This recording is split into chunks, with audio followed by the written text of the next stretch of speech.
Hello friends, मैं आपका दोस्त चंदन सिंह फिर से हाजिर हूं एक बार नई वीडियो के साथ आपके अपने फेवरेट चैनल CS टेक्निकल पे।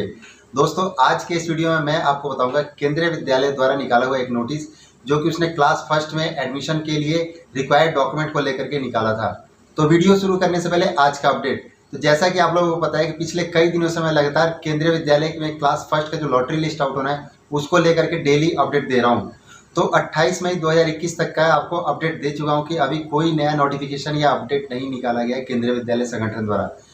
तो आज डेट 29 मई 2021, अभी तक केंद्रीय विद्यालय संगठन द्वारा कोई नया अपडेट या नोटिफिकेशन नहीं निकाला गया है क्लास फर्स्ट के लॉटरी लिस्ट को लेकर के। तो जैसे ही कोई नया अपडेट या नोटिफिकेशन आएगा मैं तुरंत आप लोगों से शेयर करूँगा।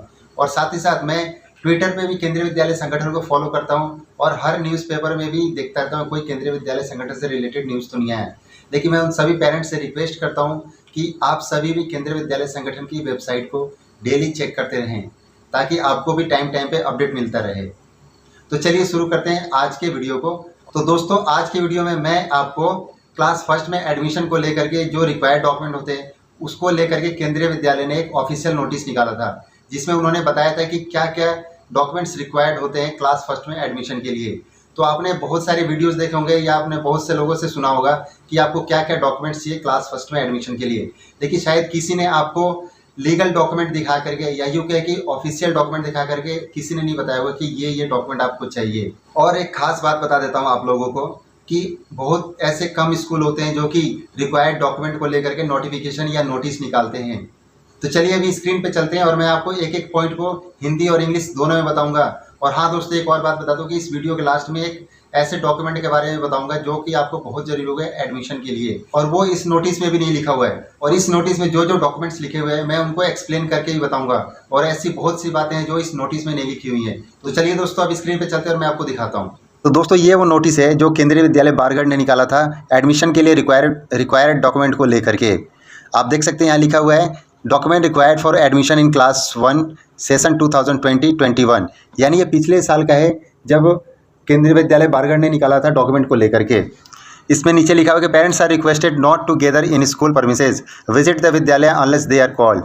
दे are also requested to use mask, sanitiser etcetera as prescribe कोविड-19 प्रोटोकॉल। इसमें लिखा है कि पेरेंट्स से रिक्वेस्ट है कि आप स्कूल में आकर के भीड़ भाड़ ना करें। अगर कोई ज़रूरत होगी तो विद्यालय द्वारा आपको कॉल करके बुला लिया जाएगा।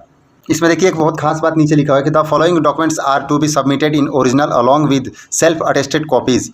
Important original documents like birth certificate, caste certificate, Aadhaar card etcetera will be returned after verification.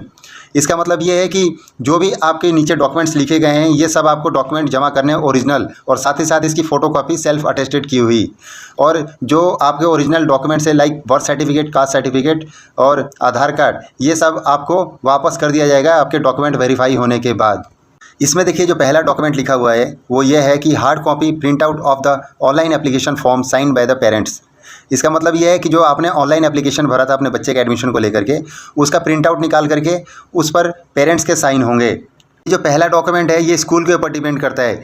कई स्कूलों में क्या होता है कि इसकी रिक्वायरमेंट नहीं होती है, कई स्कूल में इसकी रिक्वायरमेंट होती है। तो अगर स्कूल को चाहिए होगा तो वो आपसे मांग लेगा। जो दूसरा डॉक्यूमेंट है वो ये है birth certificate showing date of birth issue by the competent authority. इसका मतलब ये है कि जो आपका बर्थ सर्टिफिकेट होगा उस पर जो डेट ऑफ बर्थ लिखा होगा वो किसी कॉम्पिटेंट अथॉरिटी द्वारा इशू किया गया हो।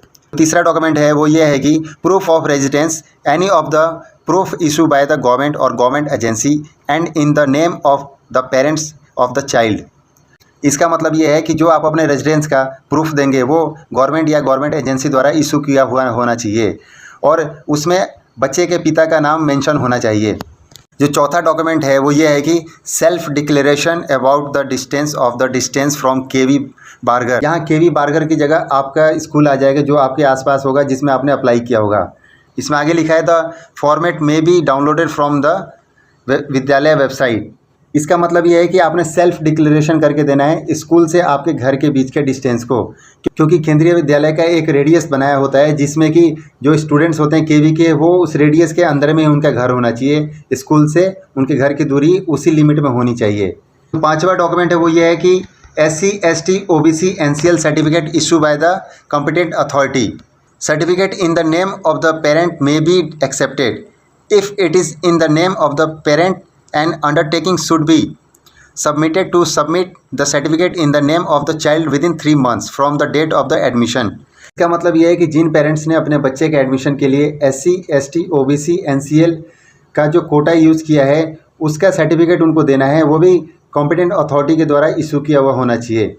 ये जो सर्टिफिकेट है बच्चे के पेरेंट्स का हो सकता है, लेकिन ध्यान रहे कि पेरेंट्स में सिर्फ फादर का ही होना चाहिए, मदर का एक्सेप्ट नहीं किया जाएगा।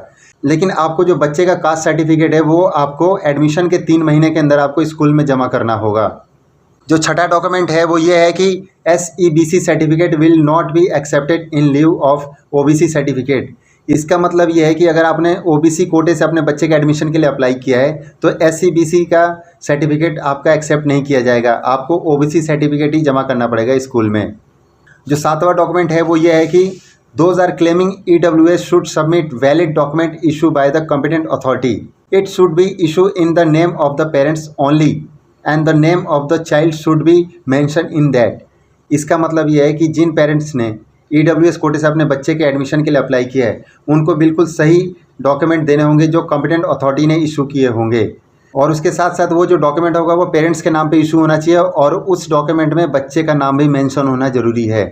जो 8वां डॉक्यूमेंट है वो ये है कि valid disability certificate issue by the competent authority those claiming differently abled. इसका मतलब ये है कि जिन पेरेंट्स ने डिसेबिलिटी कोटे से अपने बच्चे के एडमिशन के लिए अप्लाई किया है उनको कॉम्पिटेंट अथॉरिटी द्वारा इशू किया हुआ डिसेबिलिटी सर्टिफिकेट ही स्कूल में जमा करना होगा। जो 9वां डॉक्यूमेंट है वो ये है a service certificate showing the number of transfer during the preceding 7 years issue by the competent authority and certificate from the DDO head of the office showing the pay particulars of the employees. तो इसका मतलब यह है कि जो serving person है जो defence में जैसे आर्मी, एयरफोर्स, नेवी या और कोई जो सेंट्रल गवर्नमेंट एम्प्लॉयज़ हैं उनको अपने बच्चे के एडमिशन के लिए सर्विंग सर्टिफिकेट वहाँ पे स्कूल में जमा करना होगा, जिसमें कि आपको 7 साल के अपने ट्रांसफ़र का भी उसमें डिटेल लिखना होगा। जो 10वां डॉक्यूमेंट है वो ये है कि for government employees I card issue by the employer last month pay slip. इसका मतलब ये है कि जो गवर्नमेंट एम्प्लॉयज़ हैं वो अपने लास्ट मंथ की पे स्लिप स्कूल में जमा कर सकते हैं। जो 11वां डॉक्यूमेंट है वो ये है कि for ex service man transfer detail counter sign by the Zila Sainik board और any competent authority copy of the ID of ex service man. इसका मतलब ये है कि जो एक्स सर्विस मैन है वो अपने डिस्चार्ज बुक की फर्स्ट पेज की कॉपी और जिसमें उनके बच्चे का डिटेल लिखा हो उस पेज की कॉपी स्कूल में जमा करनी होगी। और जो 12वां डॉक्यूमेंट है वो ये है कॉपी ऑफ ट्रांसफ़र ऑर्डर। इसका मतलब ये है कि जो भी एम्प्लॉयज़ चाहे वो सेंट्रल गवर्नमेंट के हों, चाहे आर्मी के हों, नेवी के हों, एयरफोर्स के हों, वो अपना ट्रांसफ़र ऑर्डर की जो कॉपी है उसको स्कूल में देना होगा। और आर्मी के लिए जैसे होता है मूवमेंट ऑर्डर होता है तो वो भी दे सकते हैं। जो 13वां डॉक्यूमेंट है वो ये है for single girl child and affidavit from the notary in the prescribe format uploaded in the admission portal on 100 rupees non judicial stamp paper. इसका मतलब ये है कि जो सिंगल गर्ल चाइल्ड के लिए नोटरी के थ्रू एफिडेविट बनेगा वो 100 रुपीज़ के नॉन जुडिशियल स्टैम्प पेपर पे बनेगा। और जो 14वां डॉक्यूमेंट है वो ये है कि photo of the child 3 copies and Aadhaar card of the child and parents. इसका मतलब ये है कि जिस बच्चे का आप एडमिशन करवा रहे हैं उसकी 3 फ़ोटोज़ लगनी है और साथ ही साथ आधार कार्ड की कॉपी भी लगनी है बच्चे की और पेरेंट्स की। जो 15वां डॉक्यूमेंट है वो ये है कि blood group report of the child. इसका मतलब ये है कि जो आपके बच्चे का ब्लड ग्रुप रिपोर्ट है वो आपको स्कूल में जमा करना है। जो 16वां डॉक्यूमेंट है वो ये है attested photo copies of the front page of service book for state government employees. इसका मतलब ये है कि जो स्टेट गवर्नमेंट के एम्प्लॉयज़ हैं उनको अपने सर्विस बुक के फर्स्ट पेज की कॉपी करके उसको सेल्फ अटेस्ट करके जमा करना है स्कूल में। जो 17वां डॉक्यूमेंट है वो ये है attested salary slip of the last month. इसका मतलब ये है कि जो आपकी सैलरी स्लिप है लास्ट मंथ की उसको सेल्फ अटेस्ट करके आपको जमा करना है।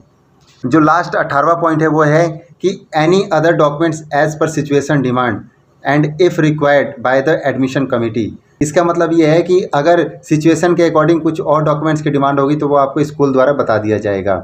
तो दोस्तों एक और ख़ास बात बता दूं मैं आप लोगों को कि जितने भी डॉक्यूमेंट्स बताएं इन सब की फ़ोटो कॉपी करके सेल्फ अटेस्ट करना है, एक्सेप्ट जो आपने अपने बच्चे के लिए एफिडेविट बनाना है उसको छोड़ के और जो ओरिजिनल डॉक्यूमेंट है उसको छोड़ के ये सारे डॉक्यूमेंट्स आपने स्कूल में जमा करने हैं। तो दोस्तों जितने भी ये डॉक्यूमेंट्स देखे इसके अलावा एक और ख़ास डॉक्यूमेंट है जो आपको एडमिशन के लिए बहुत ज़रूरी है, वो है क्लास फर्स्ट में एडमिशन के लिए एडमिशन फॉर्म। वो आपको ऑनलाइन केंद्रीय विद्यालय के वेबसाइट पे ही मिल जाएगा। आप चाहें तो वहाँ से डाउनलोड करके खुद भी अपने घर पे प्रिंट निकाल सकते हैं अगर आपके पास प्रिंटर हो तो, नहीं तो आप स्कूल से जा कर के भी ले सकते हैं, और नहीं तो आप किसी साइबर कैफ़े से भी जाकर ले सकते हैं। साइबर कैफ़े में आपको 10-20 रुपये में ईजिली मिल जाएगा। लेकिन आप साइबर कैफ़े से लेते हैं तो आप इतना ध्यान रखें कि जिस स्कूल में आपने अप्लाई किया है ये फॉर्म उसी का है कि नहीं है, और जिस क्लास में आपने अप्लाई किया है उस क्लास का है कि नहीं है, और उसके साथ साथ जिस सेशन के लिए आपने अप्लाई किया है, जैसे अभी 21-22 चल रहा है तो उसका है कि नहीं है, इन बातों का खास तौर पे ध्यान रखें फॉर्म लेते टाइम। तो दोस्तों मैं उम्मीद करता हूँ कि जितनी भी जानकारियाँ मैंने आपको दी हैं ये बहुत काम आने वाली है आपको एडमिशन को लेकर के। तो जैसा कि आप लोगों को पता है कि अभी जो क्लास फर्स्ट का जो लॉटरी लिस्ट है आउट होने में अभी टाइम है, तो आपका यदि कोई डॉक्यूमेंट अभी रह गया हो जो मैंने आज आपको बताए हैं तो आप उसको टाइम से पहले बना लें, ताकि जैसे ही आपका लॉटरी लिस्ट आउट हो और आपके बच्चे का नाम आता है तो आप तुरंत वो सारे डॉक्यूमेंट लेकर स्कूल में जाकर के सबमिट करके आप अपने बच्चे का एडमिशन जल्द से जल्द करा सकते हैं। तो दोस्तों केंद्रीय विद्यालय से रिलेटेड अगर आपका कोई क्वेश्चन होता है आप मुझे कमेंट बॉक्स में कमेंट करके पूछ सकते हैं। दोस्तों मैं उम्मीद करता हूँ कि आपको ये वीडियो पसंद आई होगी। अगर वीडियो अच्छी लगी तो इसको लाइक करें, शेयर करें, ज़्यादा से ज़्यादा लोगों के पास पहुँचाएं ताकि सबको इन इंपॉर्टेंट डॉक्यूमेंट्स के बारे में पता चल सके। दोस्तों अगर आप मेरे चैनल पर नए हैं तो चैनल को सब्सक्राइब कर लें, बेल आइकन को प्रेस कर लें और नई नई वीडियोज़ देखने के लिए केंद्रीय विद्यालय से रिलेटेड। तब तक के लिए थैंक यू, बाय बाय, जय हिंद।